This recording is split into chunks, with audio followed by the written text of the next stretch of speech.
दोस्तों, आप सोच भी नहीं सकते आज मेरे साथ क्या हुआ। आज यश से मेरी बहुत बड़ी लड़ाई हो गई और उसने मुझे छोड़कर जाने के लिए कह दिया। आज सुबह जब मैं जॉब से घर लौटी तो यश मेरी फोटो क्लिक कर रहा था। मैंने कहा, अरे यश, ये क्या कर रहे हो, बस करो यार। यश बोला, एक दिन मैं बहुत बड़ा फोटोग्राफर बनूंगा। मैं गुस्से में बोली, सपने देखना बंद करो। आज मैं 2000 का सामान लेकर आई हूँ, पैसे लाओ, अभी देने हैं। यश बोला, मेरे पास अभी पैसे नहीं है। अभी तो तुम बोल रहे थे कि बहुत बड़े फोटोग्राफर बनोगे, तो फिर पैसे कहाँ हैं? तुम्हें अंदाजा भी है मैं किस दौर से गुजर रही हूँ। आज मॉल में मेरे पास पैसे नहीं थे, कितनी शर्मिंदगी हुई। तुम्हें पता है, रात को यश मुझे मनाने आया, प्यार किया, लेकिन कब तक सिर्फ प्यार से सब चलेगा। यश पूरा दिन फोटोग्राफी करता रहता है। आज ऑफिस में भी मैं उसी के बारे में सोच रही थी, तभी एनी ने बताया कि उसके बॉयफ्रेंड प्रिंस ने उसे बहुत एक्सपेंसिव पर्स गिफ्ट किया है। मैं मुस्कुरा दी, लेकिन अंदर से टूट गई। मैंने चुपचाप अपना पर्स छुपा लिया। घर आकर मैंने यश से कहा, आज ऑफिस में एनी को उसके बॉयफ्रेंड ने बहुत महंगा पर्स गिफ्ट किया। यश बोला, मैं भी तुम्हें गिफ्ट करूंगा। मैं हंस पड़ी, तुम क्या गिफ्ट करोगे? इस फोटोग्राफी के भूत से क्या ही कर लोगे? गुस्से में मैंने कहा, आज तो मैं ये कैमरा ही तोड़ दूंगी। यश ने कैमरा पकड़ लिया। कैमरे को हाथ मत लगाना, एक दिन सब ठीक हो जाएगा, मैं कामयाब जरूर बनूंगा। मैं रोते हुए बोली, यश, सपने अच्छे होते हैं लेकिन जिम्मेदारियाँ भी होती हैं। तुम पूरे दिन कैमरा लेकर घूमते हो, 1 रुपया नहीं कमाते, पॉकेट खर्च भी मुझसे मांगते हो। तुम्हारे इस फैशन की वजह से मुझे कितने ताने सुनने पड़ते हैं, तुम्हें कुछ पता है? प्लीज यश, जिंदगी में थोड़ा सीरियस हो जाओ। यश गुस्से में बोला, अगर मुझसे इतनी ही दिक्कत है तो चली जाओ। मैं टूट गई।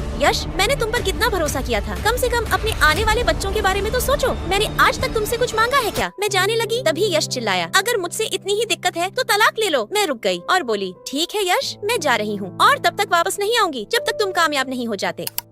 दोस्तों, आप यकीन नहीं करोगे कि आज मेरे साथ क्या हुआ। मैं अपने गांव जा रही थी और रास्ते में अचानक देखा कि लिली मेरे सामने प्रिंस को किस कर रही थी। मैं कुछ भी नहीं कर पाई, मेरा दिल जैसे टुकड़ों में बट गया। उस पल मैं बहुत टूट गई और तुरंत वहाँ से चले आई। कुछ समय बाद प्रिंस ने लाखों कोशिश की, लेकिन मैं एक भी सेकंड वहाँ नहीं रुकी। मैंने उससे कहा, प्रिंस, मैं अपने गाँव जा रही हूँ और मुझे अब तुमसे प्यार नहीं है, आई हेट यू। और फिर मैं अपने गाँव चली आई। वहाँ मेरे गाँव में एक कुकिंग कंपटीशन चैलेंज हुआ। लिली भी वहाँ आई और जब कंपटीशन शुरू हुआ तो सब लोग लिली की मदद कर रहे थे, लेकिन मेरी कोई मदद नहीं हुई। तभी प्रिंस वहाँ आ गया। उसने लिली से कहा कि वह सिर्फ मेरे लिए आया है, लेकिन जैसे ही प्रिंस मेरे करीब आया तभी यश आकर उसका हाथ पकड़ लेता है। दोनों में जबरदस्ती झगड़ा होने लगा। यश चिल्लाया, जिनी सिर्फ मेरी है, और प्रिंस ने भी कहा, जिनी मेरी है। अब दोस्तों, आप ही बताओ, मैं इन दोनों में से किसकी गर्लफ्रेंड बनूं? और चैनल को लाइक एवं सब्सक्राइब करना न भूलें। क्लास की सभी लड़कियां किसी 2 हैंडसम लड़कों को देखने के लिए भाग रही थीं। मैंने भी सोचा, ऐसा कौन सा लंगूर है जो मुझसे भी ज्यादा हैंडसम है। फिर मैंने भी उन हैंडसम लड़कों की फोटो खींच ली और उन्हें सोशल मीडिया पर वायरल कर दिया। जब वे क्लास में एक दूसरे से गपशप कर रहे थे तो मैं चोरी छिपे उनकी फोटो खींच रही थी,